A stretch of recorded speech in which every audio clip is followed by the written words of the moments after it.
Так, мен атым Гүлайым, Жамболот кызы Гүлайым, 30 жаштамын. Өзүм кесип боюнча Кыргыз Улуттук университетинин тарых факультетин бүтүргөм. Өзүм кесибим боюнча азыр иштейм. Бишкек шаарындагы Тоо-Кен жана техникалык колледжинде сабак берем, тарых сабагынан.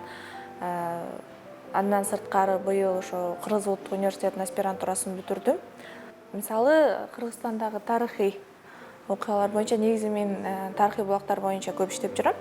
Ошол мисалы жаштарды азыркы күндө биздин тарыхыбызды үйрөтүшүбүз керек, биз тарыхыбызды жаңы бир илимий көз караштар менен алып чыгышыбыз керек.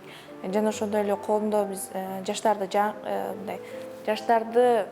жаңы бир калпка салып, аларга туура тарбия беришибиз керек. Бул биздин негизги максаттарыбыздын бири. Бул тренингден деги эле аялдардын саясатта аралашуусу, алардын орду, деги эле коомдогу алардын орду, ошол эми жакында болуп аткан жогорку кеңешке катышуусу, ошондогу аялдардын кандай квота менен келиши, ошол нерсе бизге аябай кызыктырат да.